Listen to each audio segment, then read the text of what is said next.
Bueno, buenos días, gracias por acompañarnos con el ciclo de conferencias 2024 de Musurgía.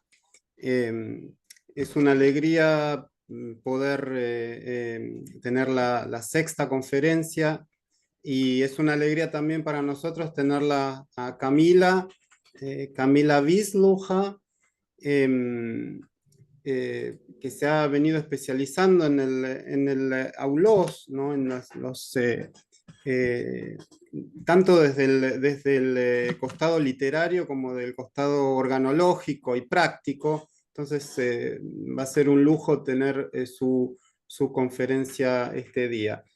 Welcome, Camila. It's a pleasure for us and it's a great joy to hear you today. Thank you. Thank you. Buenos días. Hola a todos. This is the only thing I can say in Spanish, unfortunately. So I'm really, really sorry not to be presenting in Spanish. Spanish is on my list, on a very long list of languages I've never managed to learn and I always wanted. Um, so today I'm going to talk to you a bit about. Quiero tenerme un Uh, momento más. I think you have to mute the participants. Sorry, because otherwise we are going to. Sí, por favor, traten de mutear los micrófonos. Yes, so what I'm going to talk to you about today is the archaeological finds of the Aulos. And the Aulos, as you probably know, is a double pipe from antiquity, from Greek and Roman antiquity. As you will see, its history started a bit earlier as well. And I'm going to offer you a very quick and brief overview of archaeological finds that are known today. And I will do it in a chronological order, more or less, meaning I will start from the earliest finds and then go through the more recent ones. And in this way, I hope you're going to be able to follow a sort of development or, well, evolution, as it were, um, of of the instrument through different regions and periods of antiquity. And I will focus because we've got really a lot of finds that are mostly fragmentary, but I will try to present to you the ones that are surviving with both pipes. And because when we've got two pipes, we can analyze the aulos as a musical instrument, and we can reconstruct its scale. Some of us can, at least, and we can interpret it as a musical instrument. And I will start my screen sharing. So the screen sharing is going to be problematic because I will have to unshare and share from time to time. Camila, Yes. can I ask you to speak louder or Well, because I can because speak louder, or I can adjust my yes, microphone. your microphone. Yes, please, because it's Sorry, so I will stop the sharing now and try to adjust the microphone first. Or because my microphone goes from my computer, meaning. No, this is the. Zoom settings and then audio. Can you hear me better now? Yes? Much better. Okay. Yeah. Okay. So it's just okay. No, back to screen sharing. Sorry, sharing my screen, and then no, it's again not that one. That one. Yay! And back to the beginning. Yes. So this is what you already know. Let's go to iconography. The iconography is the testimony of the presence of the Aulos before we've got the earliest finds. So if you look at the figurine, the marble statue from the Cycladic island, its dating is 2800 to 2300 BC. very, very old. And then there is a fresco from Ayatriada, which is in Crete, again Greek islands, and the dating is 1300 BC. So this is way before we've got the first finds. And now the first finds, they start to appear around 7th century BC. We've got one piece, a fragment of an Aulos, and it comes from it comes from Sparta. It's nice, it's inscribed, there is an inscription on it, but as far as I know, this is the only one from the 7th century. Now, more fragments appear in the 6th century. In the 6th century, we've got some fragments from Perahora and from Brauron, and there is one particular find I want to show you. This is the so-called Aulos from Ephesus, the dating 6th century, and now it's in the British Museum. As you can see, it's very short. It's just 13.5 centimeters. So there are theories that it may be a child's instrument, not for adults, for very small hands. It already follows the design that we know from later period, from the classical period. It has got 6 holes. It's just one piece of bone. We wonder whether the reed was inserted directly to the tube, to the top of the tube, or there was probably a small extension that would make the entire piece a bit longer, because the later design has got a sort of a reed holder. So either you could insert the reed directly into the tube or add a reed holder, which would make the instrument longer. Without this addition, we will get a pentatonic scale, which is very nice. With the addition, the steps, because the top of the instrument then would be longer, the steps would get a bit smaller. So septatonic scale, maybe. We think that actually that find was one of the pair, so there might have been a similar Aulos accompanying it. Now, to each of the find, I'm going to add some bibliography.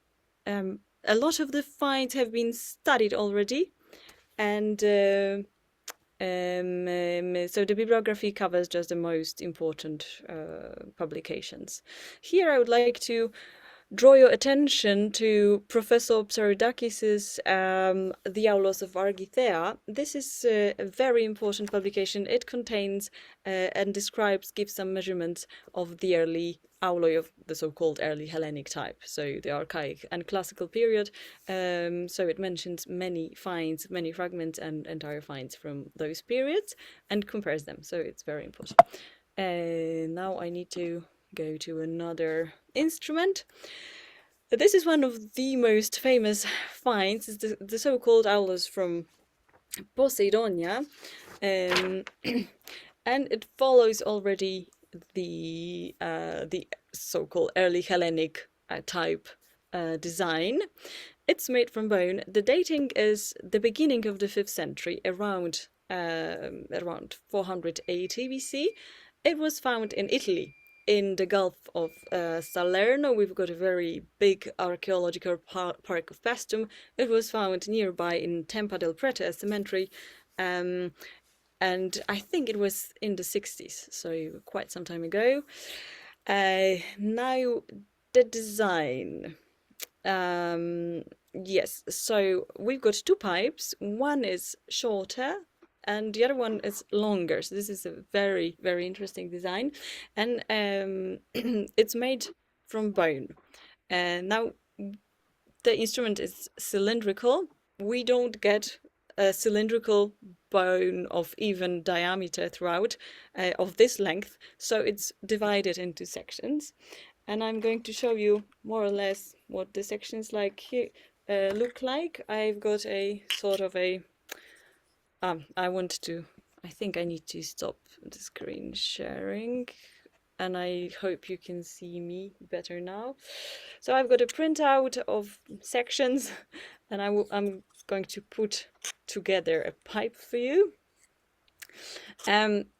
My pipe has got 3 sections, but they normally had 4 sections. There was the reed holder, so this is a typical design of a reed holder from that time. It would go into an extension which didn't have any holes. And then there was a middle piece with 4 holes. One was thumb hole on the other side, and there was 3 holes here, right? So you could hold the instrument like that. And there were 2 holes on the bottom piece, which would go here, and the pinky, the small finger, would cover 1 hole here. The other would be open. So the 6th finger hole on the bottom, it was not reachable by fingers, so it was either left open or covered by something, beeswax or a wooden peg. So both pipes followed that design. So 6 finger holes on both pipes, but one pipe was shorter. And what I want to show you as well is just the connections made of a spigot and socket. So this is the standard design, and this is my reconstruction of the Poseidonia, so of that pipe exactly. And I want to show you, I hope you can see, shorter and longer pipe. So the difference is here about, in this case, about 4 centimeters. The shape of the holes, it's not really, it's almost round, but not really, sort of elliptical oval shape. And the position of finger holes, as you can see, we get an almost parallel position on both pipes. Here we've got a thumb hole on the other side, so it's also parallel, and a thumb hole, I hope you can see that all, a thumb hole here, right? So when this sort of design was first encountered in excavations, the first known Aulos following that design was an Aulos from Copenhagen. The scientists were really intrigued because this design doesn't really imply, like in an easy way, a scale. Additionally, if you look at the distances between the tone holes, they are almost the same, like almost equidistant, but not quite. So they are almost equal, the distances. What scale shall we get from an almost equal, then added to that cylindrical bore? So there were theories about some sort of heptatonic equidistant scale, but you can't see any semitones. And this is not what we know from Greek theory. There are semitones there, definitely. We've got tetrachords and so on. So this design gave rise to many theories. For instance, theory about unison playing of the Aulos, and unison would increase the sound. You couldn't probably open the holes parallel because they are offset by 1 tone. So the higher pipe has got 1 tone higher and the lower 1 tone lower. You couldn't move the fingers in parallel to get a unison, but a unison would increase the volume. Now this pipe has got a bore of 1 centimeter, and this design basically defines, other finds have very wide bores. So the wider the bore, the internal diameter, the louder the sound. So this pipe is already rather loud. So what would a unison give us? And I will try to demonstrate some playing. I don't know if this works, because usually through Zoom you get really horrible sound, and I don't know if my reeds are open enough, but I will try. If it doesn't work, it doesn't. So it needs a bit water, I suppose. And I hope I can show you some unisons.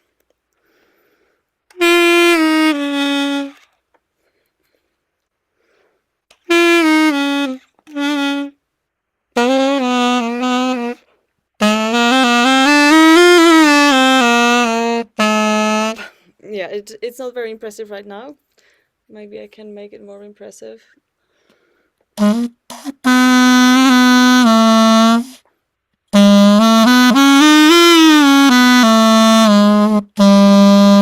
Okay, let's see if I can manage anything.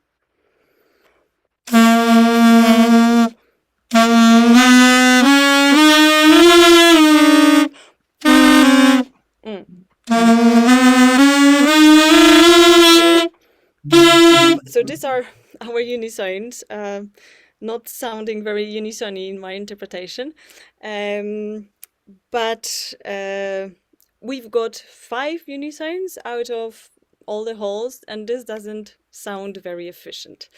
Of course, we could move our fingers in parallel, which is very compelling to try, but then the interval we would get would be a tone. I will, because it's compelling to try, I will try to do that.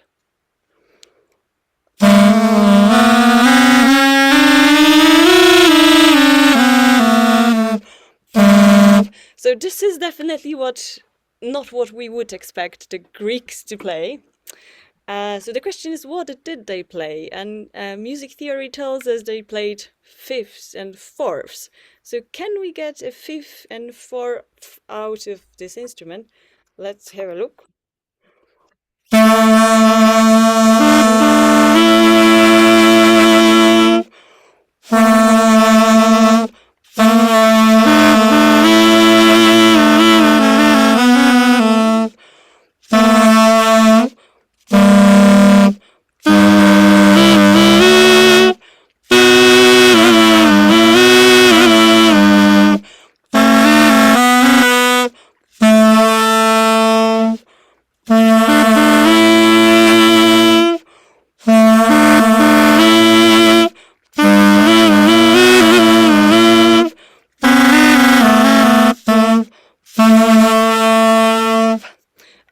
We can.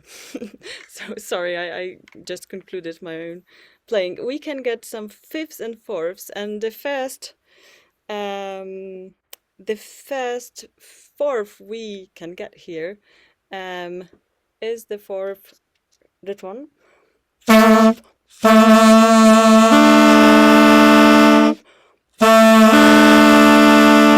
So this is and if you look at the bibliography as suggested, I will come back to the presentation and you can have a look at the publications.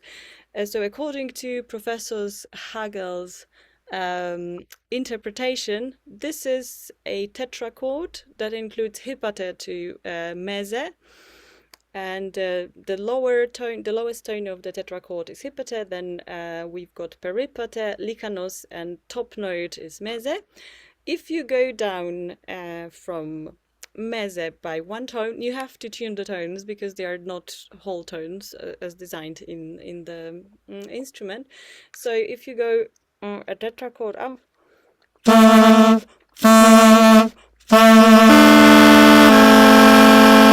you can tune a whole tone down, and then you're left with a whole tone and a half to divide to intervals. So this is a very microtonal.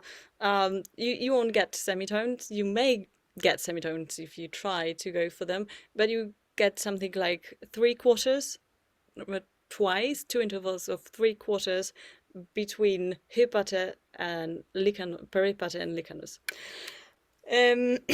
So as you see, this design is in many ways interesting, but also problematic to interpret, and I do encourage you to study the publications I mentioned there if you want to know more. But I will show you one thing more, and I hope it works. So if I cover the bottom hole of the long pipe, then I'm getting a sort of an octave. And if I go down, if I cover the other hole of on the short pipe as well, I hope this works.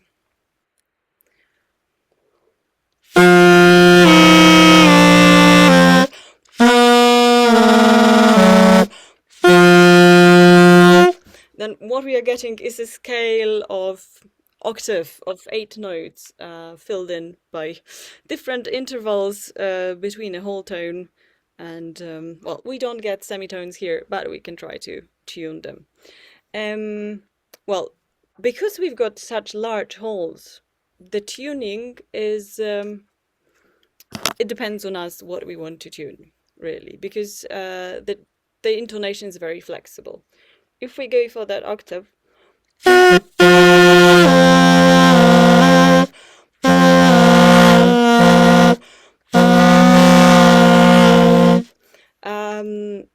we have on one hole we can get many pitches, which are controlled by the lips, by how far we put the reed inside our mouth and so on. So there are players like Barnaby Brown who can play the entire circle of fifths on that instrument simply by practicing a lot and practicing intonation. So it is possible. And let's go back to my presentation. Yes, so my desktop, and sorry, this is going to be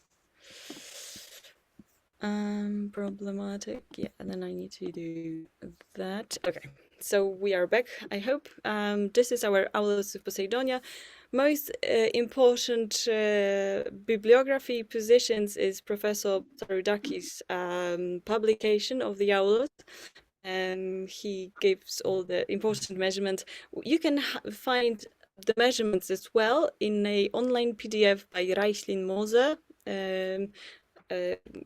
This is a very nice, very short publication. It gives measurements, but it also shows you how to make an aulos from bone. So it shows the entire production process. Then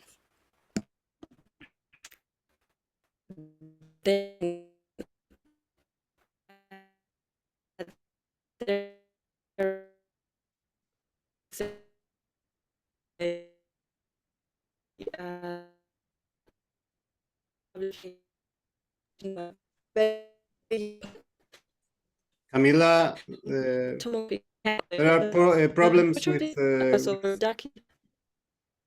We can't hear you very well. Not about computer memory measurements from that. So this is the technology.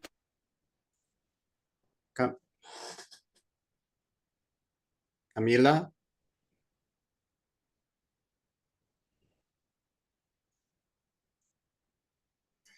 Perdón, me avisó que podía haber problemas de conectividad, así que si eso pasaba, enseguida volvía.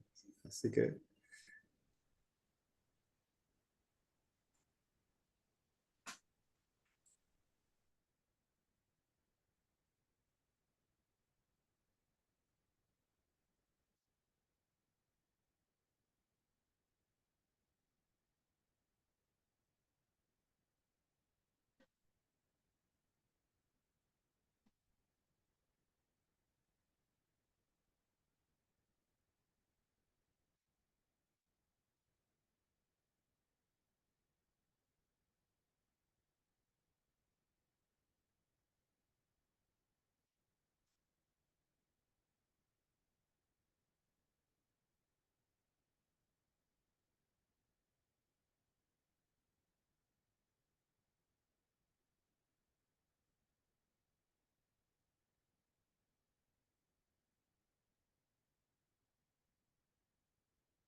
Bueno, espero que todos hayan entendido. No sé, Gasper, Teano, there's a problem with the internet for Camila. We shall wait for her.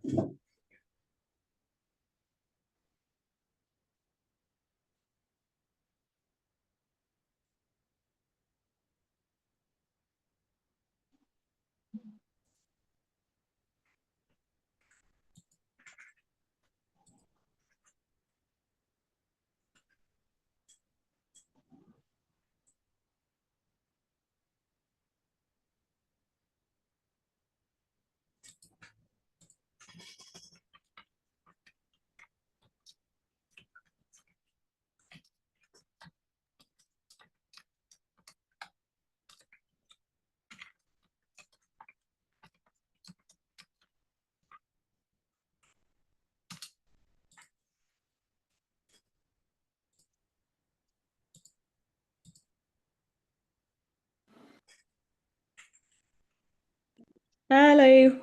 Sorry. Hi. It's not working.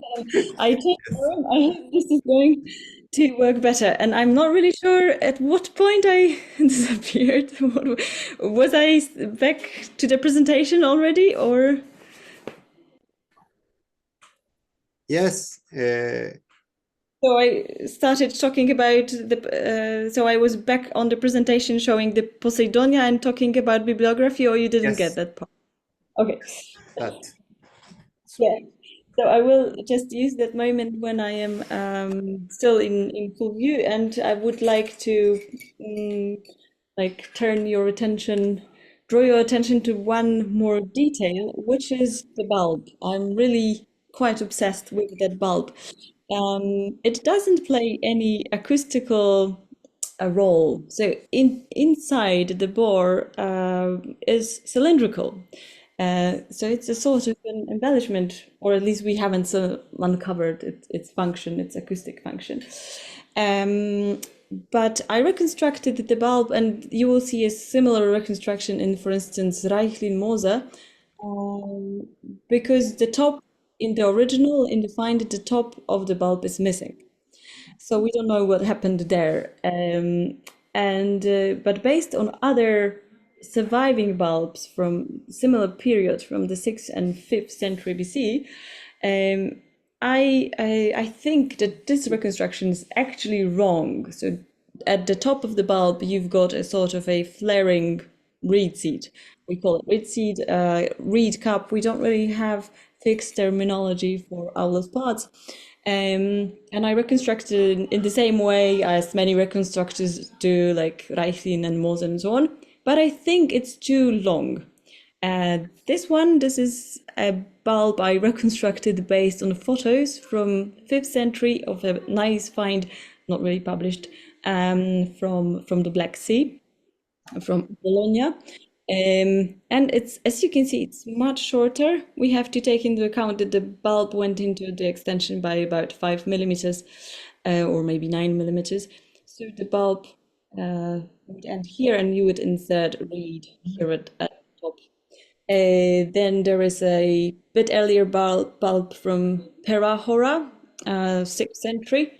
Again, you can see that the rim is here much lower.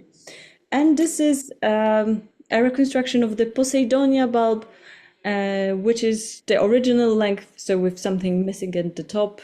Yes, so it's, as you can see, it's much shorter. I think there would be about half centimeter, a couple of millimeters more. So yes, let's go back to the presentation. Sorry, this was quite a long. I think you need to allow me to start sharing my screen. Sorry.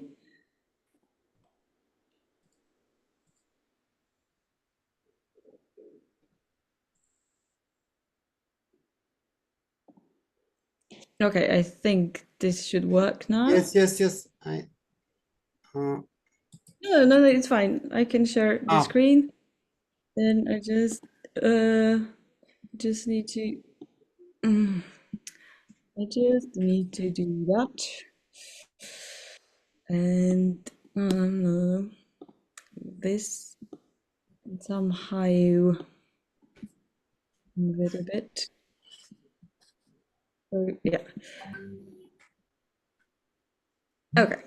So this is another find from 100 years younger.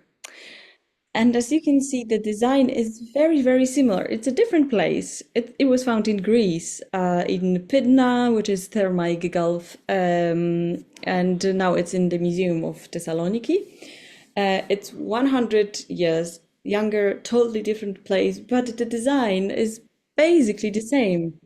6 holes, bone. We've got 4, in this case, 5 parts, because the top part is detachable. So the reed cup, or whatever we call that, is detachable. We don't know why there was this sort of development in the design. We can guess that this part was really prone to cracking. It would break very easily, and this is why they decided to separate this piece. and in case it's broken, then it would be easily replaceable. There's just one hole is slightly lower. The lowest hole on the long pipe is a bit lower in the Pydna. But other than that, the hole positions, diameter, length is very similar. As you can see in Poseidonia, it was 34 and 38 centimeters of the pipes. Here we've got 34 and 37. So actually very similar Aulos, younger in different place. It only means that this design and this music was very widespread and continued to be for another century at least. And if you ask yourself if all the auloi of that design were made of bone, then the answer is no. We do have a wooden aulos, which is dated to a similar period. It may be a bit earlier, but we don't really know the circumstances of its find because it was looted. I can say looted from Greece by Lord Elgin, included into the Elgin collection, and then transported to Great Britain. It's now in the British Museum. It's called Elgin Aulos because it was part of the Elgin collection. And again, this Aulos follows the same design, 6 holes. The bulb, as you can see, is damaged at the top, and it doesn't have such a pronounced neck as the other finds, but maybe it's because of the damage. We don't really know either. It was shorter, but different design, or it was pushed inside. And when it comes to the bibliography, you can again find Reichling and Moser online, and you can have a look at the details of this Aulos. Yes, it just follows the same design as the bone auloi, because it's so damaged and, as you can see, curved and so on. The measurements are varying. If you look at what Kathleen Schlesinger in her book gives as measurements, they're different to what Reichling also gives. But this may be on account of the wooden instruments and wooden objects from antiquity deteriorate in our climate very quickly. So this is still 5th century find classical Aulos, and if we move on, this is what I wanted to show you, because I was always wondering whether this design of Aulos that was made of sections, how it was stored. Was it stored like modern recorders, which you would take apart and put into a case? But then I found a iconographic example. This is this is an almost 5th century late. It's very, very late 6th century, and you can see an Aulos case. I'm talking about the British Museum plate, which is on the left-hand side.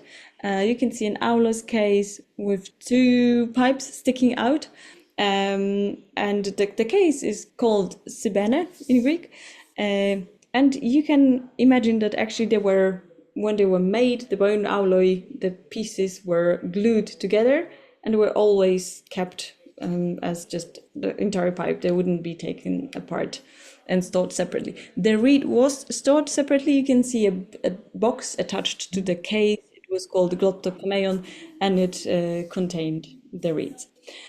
Now about other iconographic examples. They are actually all from 6th century, and I wanted to draw your attention here to the design of the bulb and the reed. So you can see on most of them the long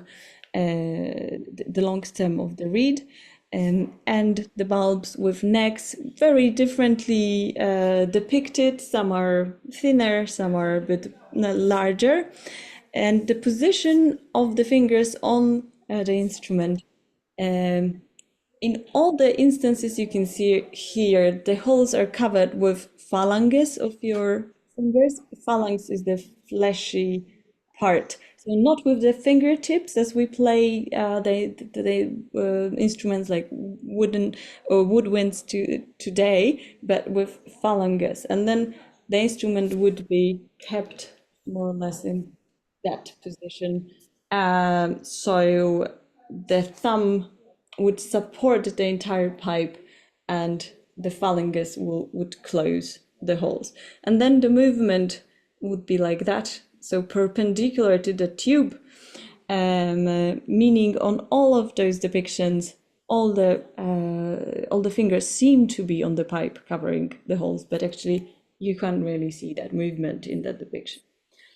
Okay, so this is some iconography, which is also good evidence of the playing techniques of that period. Now we move on to the late 4th century. So the Aulos from Pydna was the beginning of the 4th century. This is almost a century younger find. And those are fragments, so they're not really complete pipes. And there are many sections like this. And there may be in 2 pipes put together from that. And I can't reveal too much. I don't want to spoil it for you because there is a huge publication coming on that find next year, very soon. What I can tell you is from the earlier publication, and the photo also comes from that publication. The design of the bulb, you can see the bulb in the middle, changed a bit. You can already see a flaring reed seat at the top. You can see a spigot to the bulb. Other sections resemble this early Hellenic type in many ways. There is the middle piece with 4 holes, the thumb hole. But there is another interesting hole which you can see close to the top here, and it is almost rectangular. And sort of rectangular but collapsed in the middle, so it's a very interesting shape of a hole. You've got an elliptical hole as well, and there is already a mechanism. So the metal piece you can see here, this is a plate with a rod, and this was used to cover holes, the ones that were not reachable by the fingers, and you will see this mechanism more in other finds.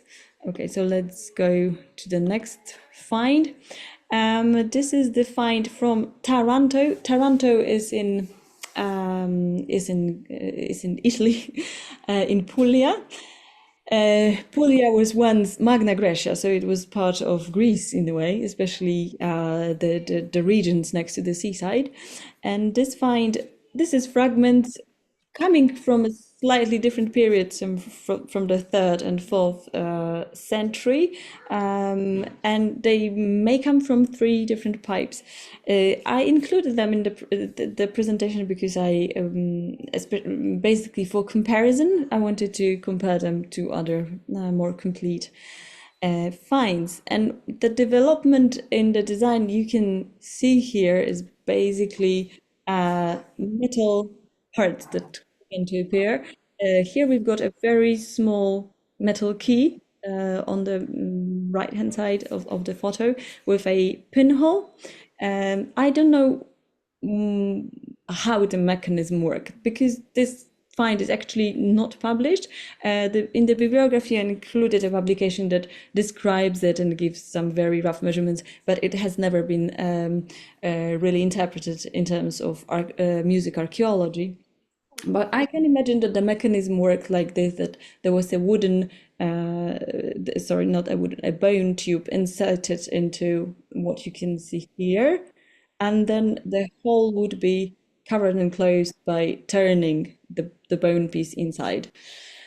Other developments, again, a very different design of the bulb. As you can see in the photo on the bottom right, the bone reed insert, the bone reed seat was very, very thin. So it really needed a very good bone processing to build such a piece which wouldn't crack. And the green coloring you can see at the ends of some bone parts, this is indicative of the presence of metal. So metal parts, and here they were often placed in very fragile fragments, very thin bone fragments, for instance, the external walls of sockets. But here, I think it's a bone, an encasing of the exit of the entire instrument, because you can see the bone walls are really thick. So this is the Taranto find, and let's go back to Greece. This is Megara, and the very impressive find has been published quite recently. You can see the details of the publication here, the abstract, the authors, and the journal. And the find is almost contemporary to Taranto, the first quarter of the 3rd century BC. And in many ways, the find is quite extraordinary. There are two pipe sets.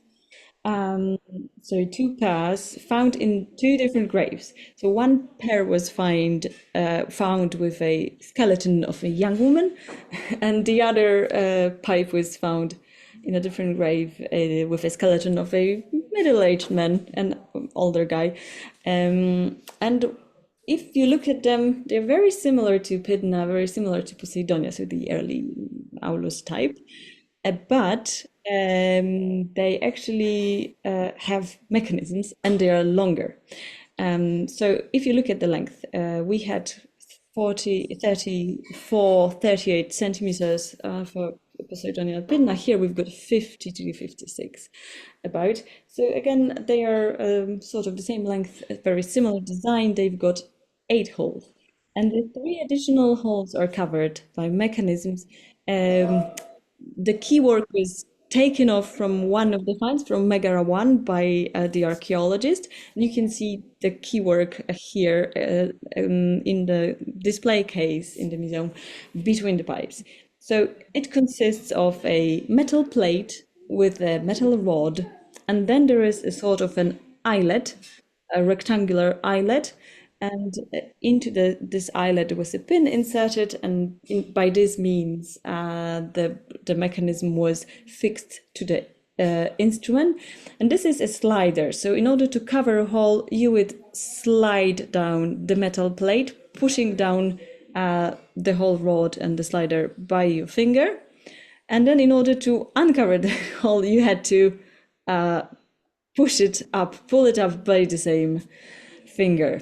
So in practice, there are some reconstructions of this instrument, and in practice, it's really hard to learn to operate this sort of mechanism. And it also requires quite a large finger span. It's much larger than the earlier finds.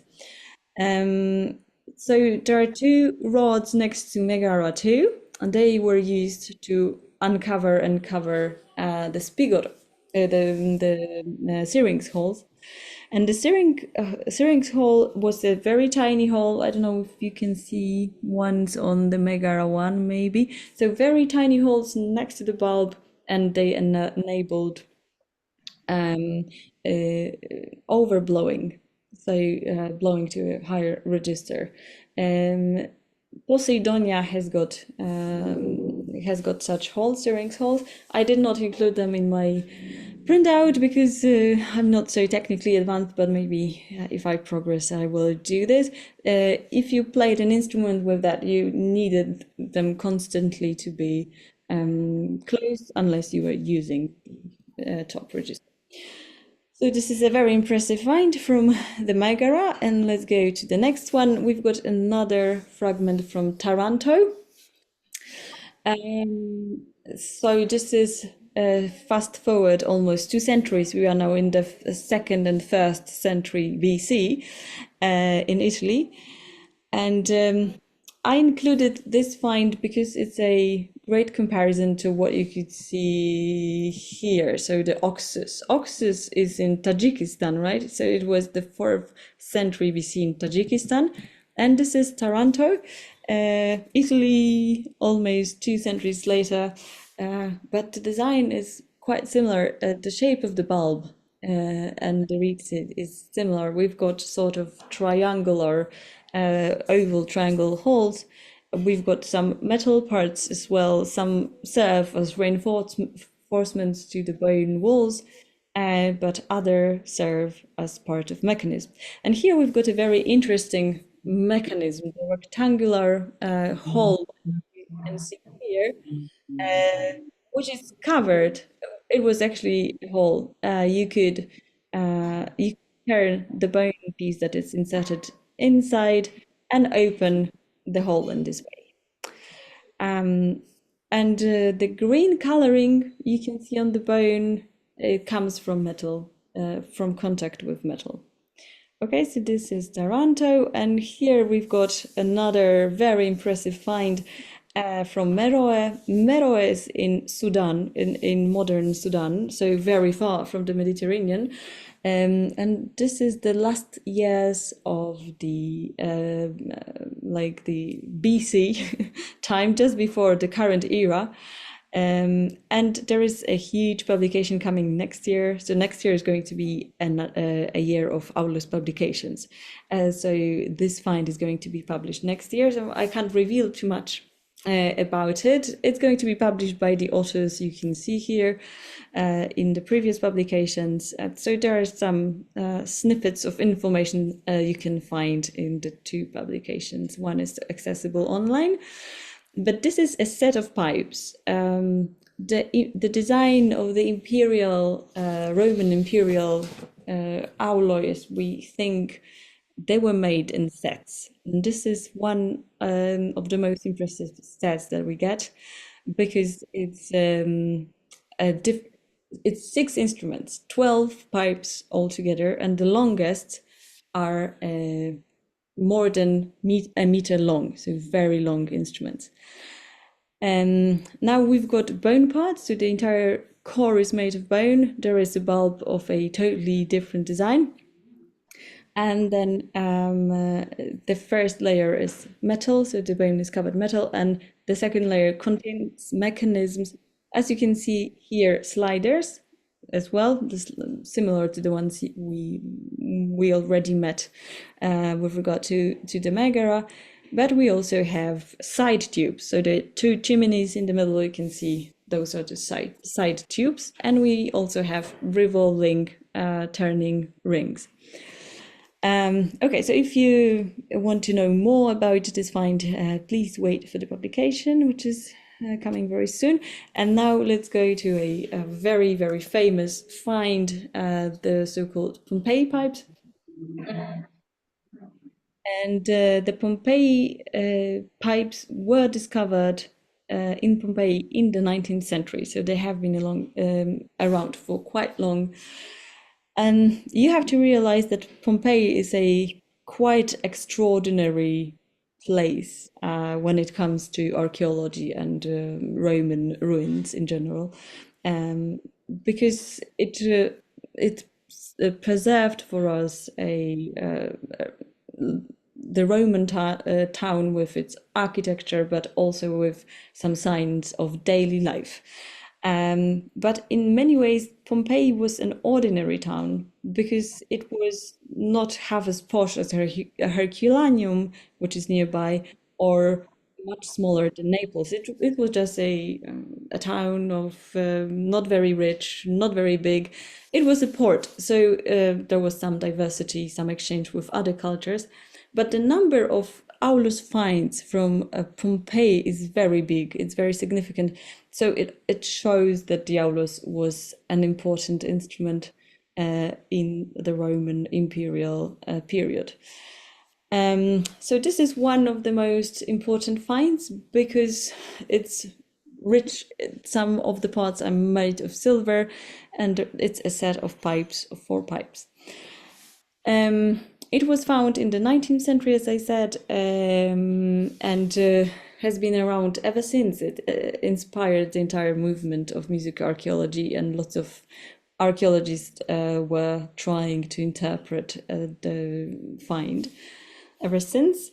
And what I would like to show you, I stopped the screen sharing and try to show you a printout. And so there is a mechanism. Again, the core is made in bone, but the instrument is covered in 2 layers of metal. The first layer is close to the bone, and the second layer forms a whole covering and opening mechanism. So sections which you can turn to cover and uncover finger holes. This is plastic, so this goes really easy. but you can imagine that with metal it was must have been much more complicated. I would try to play it for you, but I don't know if this is going to work. Let's see. If it's terrible, then I just need to switch on the musician sound.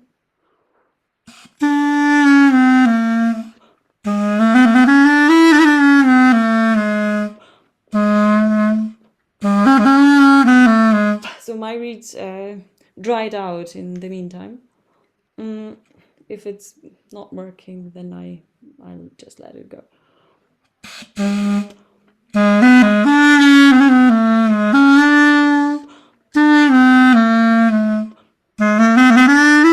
Okay, so this one is working more or less. Let's go and see what happens here.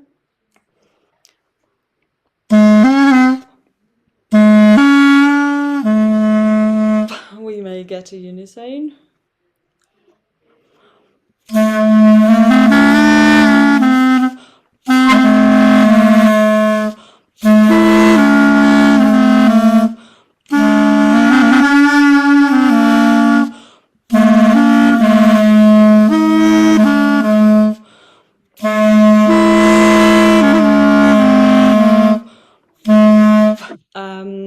Yes, and there's one trick I would like to show you. What happens if I open the syrinx hole? So this is the syrinx hole, very small hole, next, not far from the top exit of the instrument. And yeah. Nothing happens actually. Yeah, I hope it's open.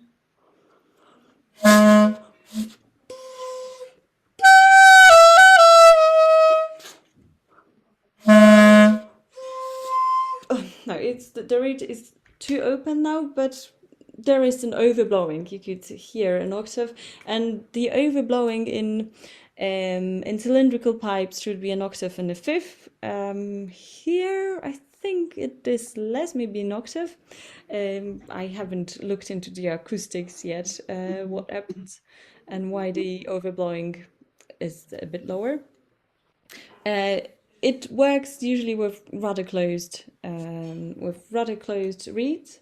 You can, since there are so many holes, there are 12 and 14 holes on this instrument.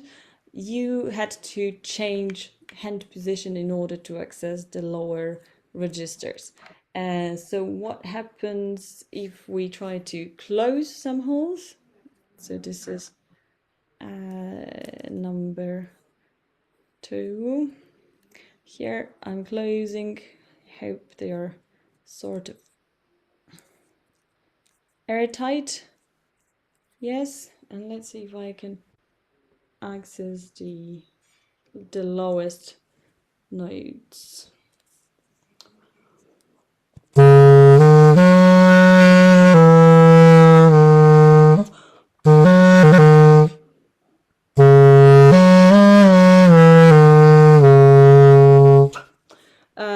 Yeah, so this is the lowest register of that instrument. It's got many musical possibilities because it has got many holes, but the closing and opening of the mechanism has to be somehow incorporated into a playing, or the whole positions could be set before playing and not changed during playing. We don't really know how it was done in antiquity, and I'm going to go back to my presentation, so please be patient for... Oh, this worked very quickly. So about the pipes, we've got pipe number 4, they've got numbers, and this is actually the longest preserved of the pipes.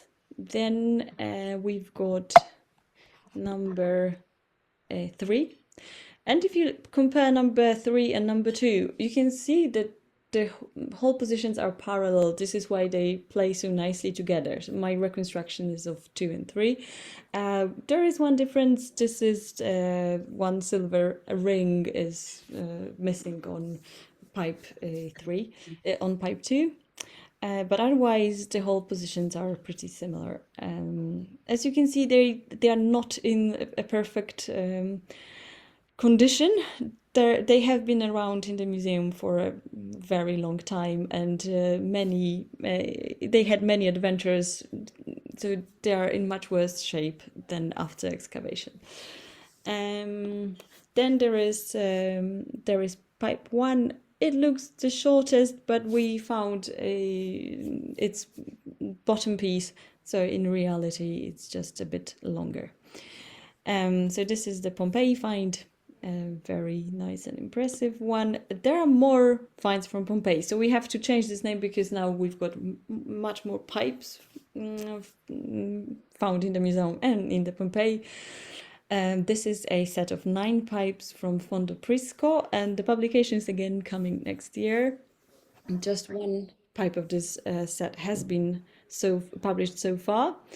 There is a very nice and a bit neglected find again from Pompeii, with 3 really large diameter pipes with wooden core, so we don't know whether the internal diameter was large as well or just the external one. And some wood is preserved from Pompeii, but it's of course in much worse condition than the pipes with bone core. There is a find also from Pompeii, but it's kept in Rome. It comes from a private collection, so we don't know when it was found. And so the so-called tibia gorga, it's very similar to the Fondo Prisco find. It's very small internal diameter of about 7 millimeters. And there is a very new find discovered in 2018. We call it the Antiquarium or Via Vesuvio pipes, found in Pompeii, and they are still on display in Pompeii. What is so interesting about this find is that it's 2 pipes and almost the entire length of both of them survives. On one of them 10 centimeters is missing. Otherwise they're in quite good condition with all the rings and the knobs that allowed to turn the keywork and open and cover the holes. And there is a very interesting thing on one of them. The conservators showed us that there is an inscription on the bone of one of the instruments, something very unusual. And now I got to the Aulos of Louvre, which is one of the most famous and most reproduced Aulos find. When it was found and where, we don't know exactly. So it was probably found in Egypt and made its way to the Louvre Museum. So it must have been in a private collection somewhere. And because we don't know the place of find, we don't know the dating. The design, as you can see, this is a diatonic instrument, and the smaller distances between finger holes indicate where the semitones are. So this design is suggestive of something between the 4th century and the Roman imperial period, but I think that the instrument must have been from the Ptolemaic kingdom, so the date's closer to the 1st century BC or CE. And here, what is interesting about this design is equal pipes. So we've got 2 equal pipes, and they are set a 1/4 apart. So in the early Hellenic type, we had 1 tone apart. The 2 reconstructed Pompeii pipes are also 1 tone apart. Here we've got a 1/4 apart and different number of finger holes, 7 on the lower and 9 on the higher pipe. Well, I would demonstrate you something, but I think we're running out of time, and I'm not sure if my reads, they're quite open, so this may not work. but this is the most famous and most frequently reproduced Aulos find, and because of this you can find a lot of recordings and YouTube videos, so this is simply very popular, and also very easy to play because it doesn't have any sort of mechanism. It's not the spaces between finger holes are also manageable. So actually the beginners usually start with that Aulos. And interestingly, it plays rather well with the Pompeii pipes. So this indicates it's a similar scale and a very similar music system, so probably a similar period as well. So actually it's possible to play duets on the Pompeii pipes and the Louvre, the Aulos from Louvre. There is a very similar find in the Berlin Museum, the Egyptian Museum, so we can guess that the origin of the find is the same, Egypt. And it's also made of wood. The pipes are of similar length. There is a slight difference, but they are sort of equal. There is also a fourth, an interval of fourth between the pipes. So the higher pipe is a fourth higher. A feature that does not exist on the Louvre is a syrinx hole. So you can see a small hole in the bulb, an opening in the bulb, and it allows the overblowing. It's got one hole less than the Louvre. The higher pipe of the Louvre had 9 holes. Here we've got 8 holes. And there is also an interesting feature. It's a sort of mechanism. The thing you see in the middle, sort of a metal ring. So some scholars thought it was to repair a broken pipe, but actually you can close it, turn this metal ring, you close a finger hole and you get a slightly different scale. So this is for the pinky, the small finger. You've got then a choice between holes. Yes, and we are getting very close to the last find I would like to show you. And this is a tibia from Poitovia. This is the 2nd and 3rd century CE. Again, I can't tell you too much about that find because a publication is forthcoming hopefully next year, which is going to be the year of Aulos publications. A friend of mine is going to publish it as part of her doctoral thesis. The find was uncovered in Slovenia, and actually it was a construction site and some heavy machinery drove into it before it was found. So it's in a very bad shape, and this reconstruction you can see here looks very nice, but actually it's very hypothetical because of that. Other than that, it's really there are lots of ornaments. It's very richly made Aulos, and it's not only bronze as it was the case with earlier finds, but here there are parts made of brass as well, which just indicates that brass was a popular material for instrument making in antiquity. And so this is a very brief and quick overview of all the important finds.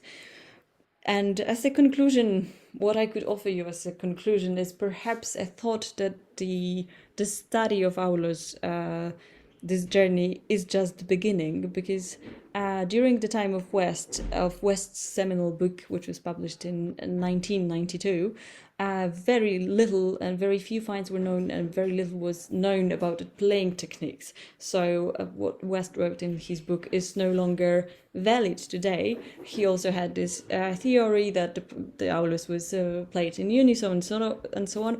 We know now that this is not the case, and this has not been the case in antiquity.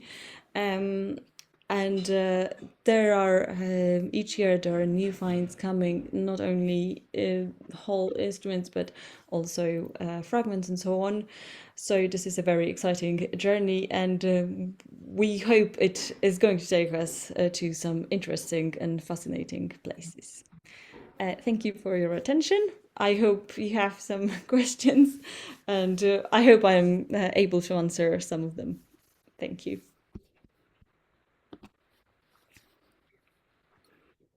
Well, thank you so much for your presentation. I'm part of Musurgía, so I'm taking very interesting. And well, we hope some of you have some questions for Kamila. And if you know English, you can ask her directly, but if not, I'm going to translate.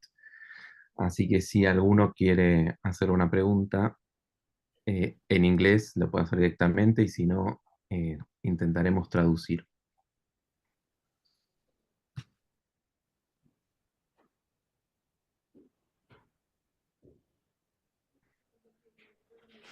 I have a question. Kamila, in the Hagia Triada, no, in the sarcophagus, we see something like a tibia berequintia or tibia phrygia. That's right? Yes, Can you explain for yes, yeah. a little? So actually, the tibia berequintia is basically a poetical term. So it's not a, we call it Phrygian Aulos, right? Because this is just, you know, from Ovid and so on. They call it berequintia. It's very metaphorical, I suppose. So the Phrygian Aulos, we don't have, interestingly, we don't have any finds of that. It had a horn attached to one of the pipes. The horn made it louder. This is basically all we know about it. It appears a lot in the Imperial Roman period iconography. So it was around, it was played, but we just don't have. We don't have any finds. We can't say much about it apart from what we see in iconography and what we see in poetry or in written evidence. We know, yeah, it was, one pipe was very loud, the other probably not as loud. and basically that's it. The Romans saw it as a foreign instrument because they used it as part of the cult of Cybele, the Magna Mater cult, and it accompanied the rituals together with other instruments. So it had this some sort of mystical ritual quality to it. There is an interesting find in the States in a private collection, which has been interpreted as a sort of Phrygian tibia because it's got the opening, like the flaring at the bottom. But it's not a horn and it's not a big flaring. And nobody ever answered an email asking asking to examine the find. So I don't think the find is a tibia, a Phrygian tibia. So we are still waiting to find one. But it's interesting. It's an early attestation. Yeah, because in Greece it was popular as well, not only in the Roman times, and then in the Roman times it was brought to Rome to go together with the cult of Cybele, but it has been around much earlier, definitely. So, Antonio. ¿Se me oye bien? Perfecto. Vale. Pues primero, muchas gracias a Sergio y su equipo de Musurgía por organizar la conferencia. And now I'll continue in English for Kamila. So hi there. I cannot set out my camera, but I'm so glad I could assist your talk. It was great. Thank you. And yeah, my first question is that I didn't really understood well the datation of the Taranto Aulos. It's sort of contemporary to the Megara one, or Is it earlier? Yeah, so like there are different finds. The more fragmentary one, this is the end of the 4th century, the beginning of the 3rd. So it's contemporary basically to Oxus.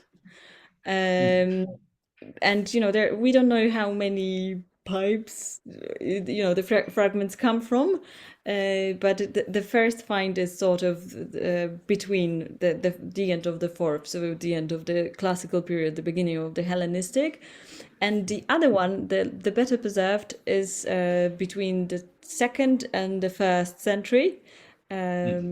The dating is not precise, but actually it's more similar to the Oxus. It's much younger, apparently, but yeah. But in terms of design, it's similar to the Oxus.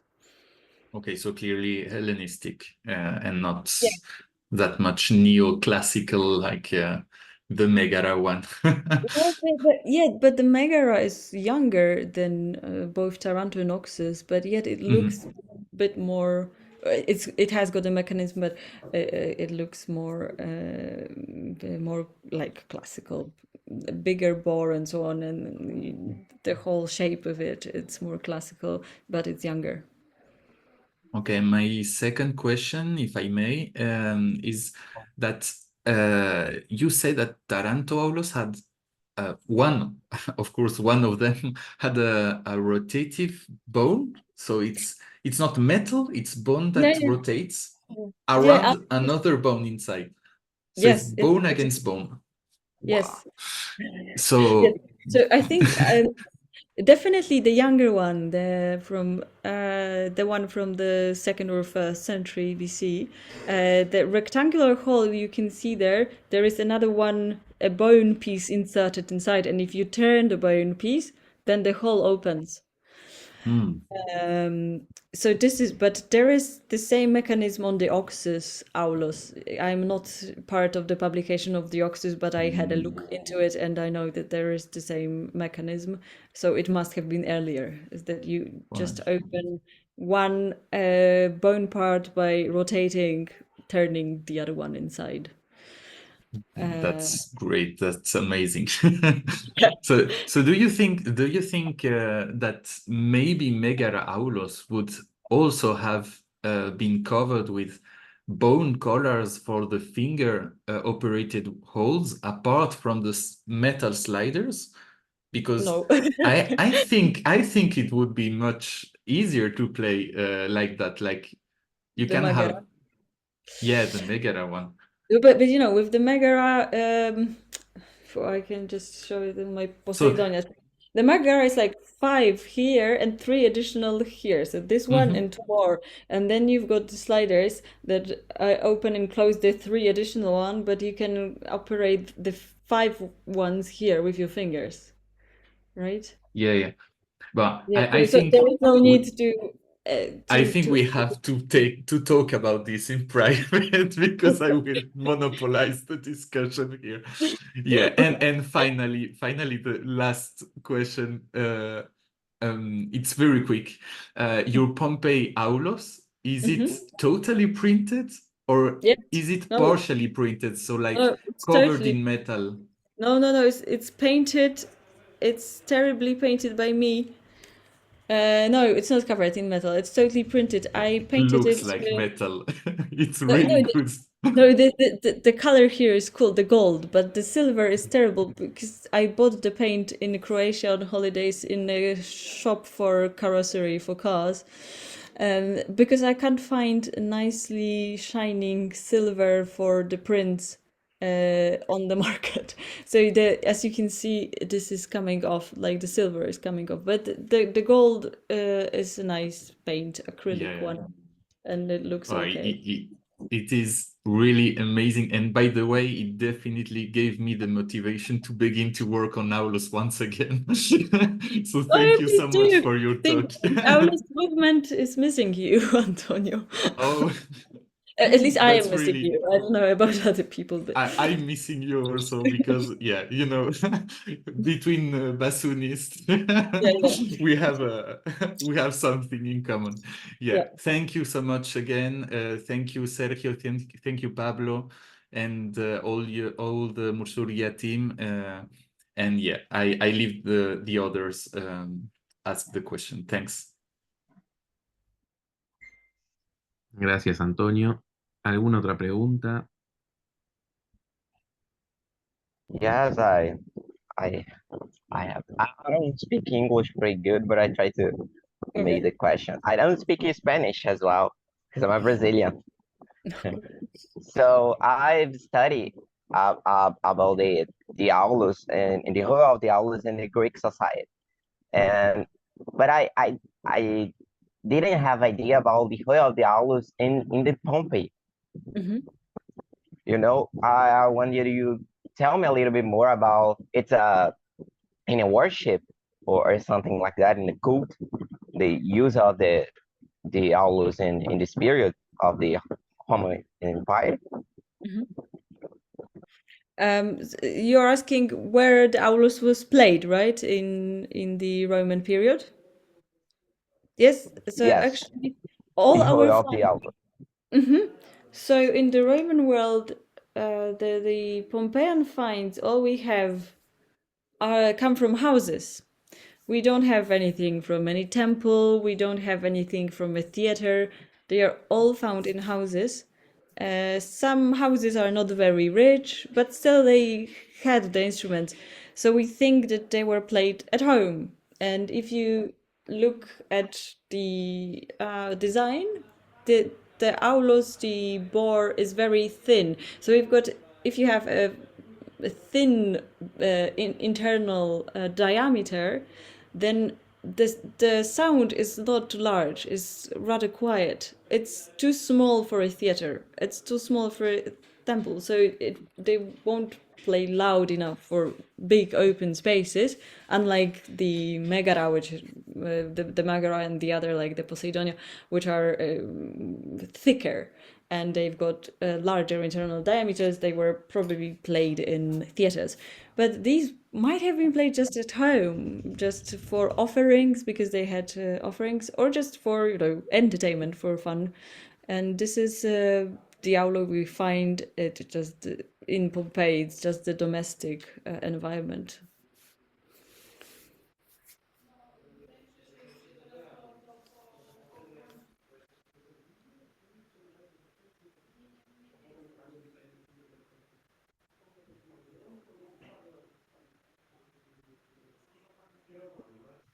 ¿Alguna otra pregunta? Kamila, again. Do we know what is the function of the bulb? I I understand it's the holmos, real, right? Yes. Holmos. So Because actually, inside it's cylindrical, not right? yes. So actually, yes, I don't really know what is the function, because it doesn't seem to be an acoustic function. And with terminology, the holmos, it seems that there are two terms, holmos and hip holmium. And hip holmium is a thing below the holmos. And the terms may not be classical, they may be later, I'm not really sure. I would have to ask somebody who knows better, but I think they come from a later period where we already had the division into the cup and the bulb. And I think the holmos is the cup and hip holmium is the bulb. So it's a bit different. But there is no conclusion about it. But when you look at the shape of the bulb, I think this reinforcement served to, when you put in the reed, and we know that they stored the reeds separately. So if you put in a reed, you need a bit thicker walls here to prevent the part from cracking. it's possible that the first aulo were made of wood, so it was some sort of a design from wood that was then transferred to the bone. But I think it was sort of a cup, and you placed the reed inside a cup, and you needed sort of a thicker walls in this part. But this is just my hypothesis. I don't know if anyone else would agree. Okay, thank you. I agree. Okay. No, because this part was really separate from very early on. So actually, I think it would break easily. So they separated it. They made it from a different piece of bone. And when it cracked, when it was damaged, they would just replace this instead of the entire instrument. But I think that the problem was with how to make a device that would hold the reed on the instrument.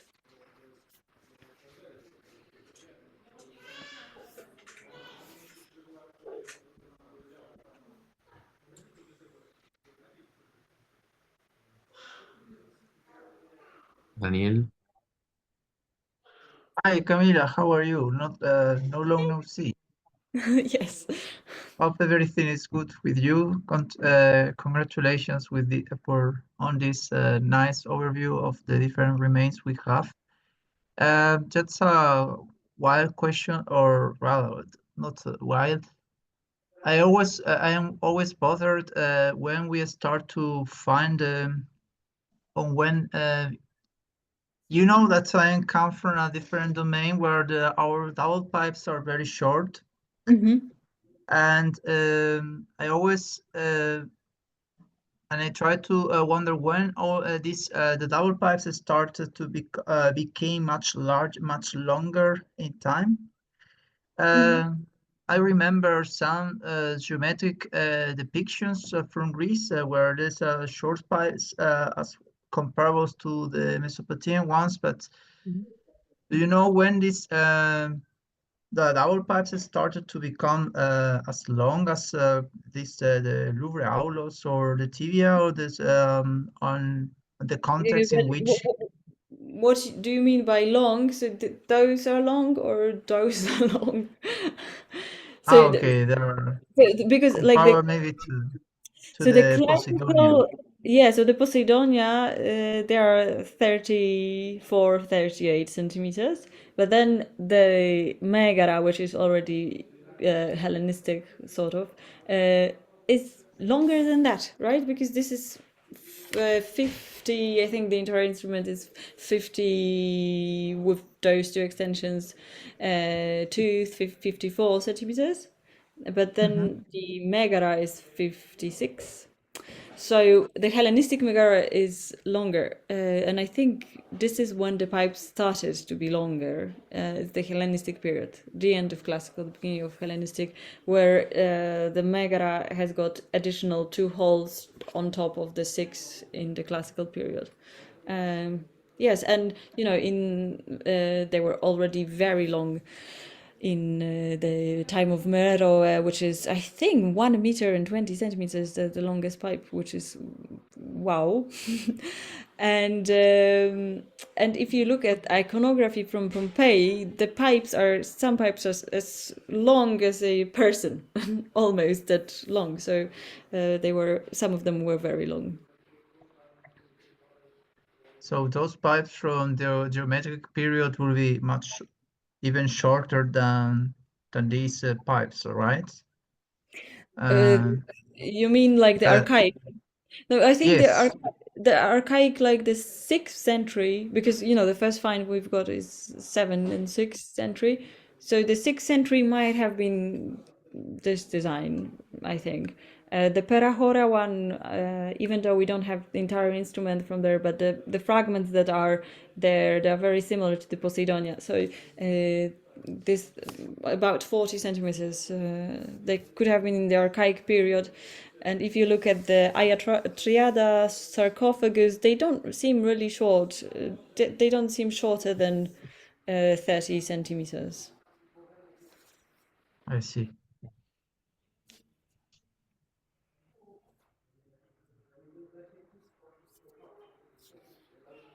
Well, thanks for your answer.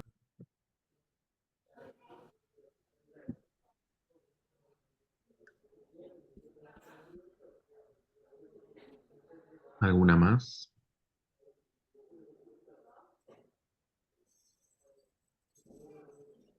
Okay, that's one. I got it. I think I got a pertinent question, because some people say that there is nothing like a term the Aulos. Other people say that we find it. What's your vision of the evidence? Can we expel those people who are talking about the Aulos, or we should still welcome in our circles of music in antiquity? Can you specify the question, like aulos as what term? The Aulos, this supposed term with the Aulos are referring to like pipes. the aulos. I think I will. I would expel them. I don't know. This is not something I find in the sources. So we've got aulos in the sources, and the iconography defines everything indicates that the instrument consisted of two pipes, not one. So we've got a later term monaulos for a single pipe, and both in iconography and elsewhere, well, mostly in iconography, but in the text, it appears very, very rarely. So we can assume that the classical or like the standard form of the instrument was two pipes. So there is no need of actually adding the aulos, because there is no opposition of aulos, because the instrument with two pipes. And only very rarely it was one pipe. It definitely was played just one pipe, or there were techniques of playing one pipe at a time. But still, the instrument was called aulos.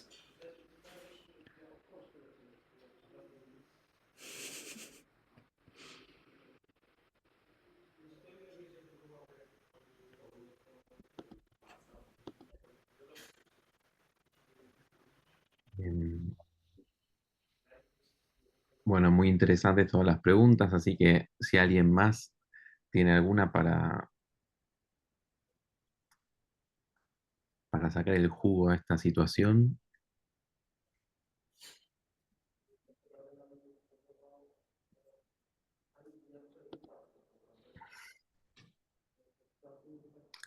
No. Bueno.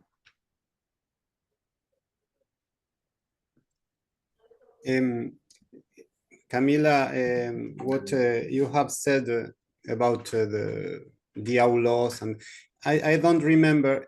Is that Julius Pollux that said that wrote that monaulos is an Libyan invention, and it's strange because it's like the same instrument, but playing it only one with one tube is shown as something quite strange, right? I can't remember who said this, but in iconography we do have depictions of somebody playing just one pipe and holding the other pipe in the other hand. So like clearly playing only one pipe. And of course we don't know the context, whether it's like preparing for playing both pipes or just playing one pipe, and sometimes two and sometimes one.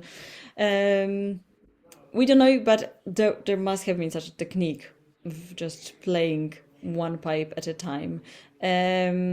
Especially that, if you remember, there is this epigram by Martialis, a very famous one, about monaulos and so on. And it sort of suggests that sometimes you could play one pipe and sometimes you could play two pipes together. But I don't know. I think a monaulos would be a different instrument. It was not just a playing technique when you hold one pipe and play one pipe. and call it monaulos. I don't know. It's probably a different instrument that was intended and designed to play just one pipe at a time. Okay.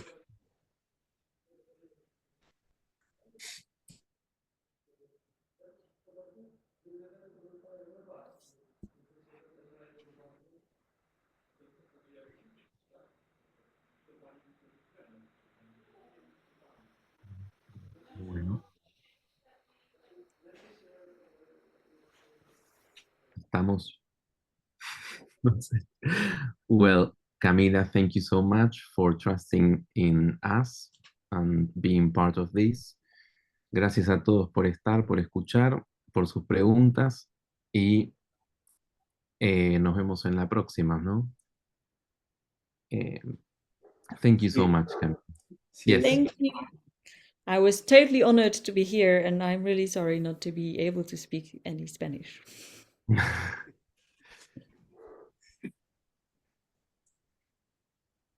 Bueno, muchas gracias a todos. Sí, el mes que viene tendremos la conferencia sobre Egipto, así que están about Egypt, así que están todos cordialmente invitados. Los mantendremos al tanto.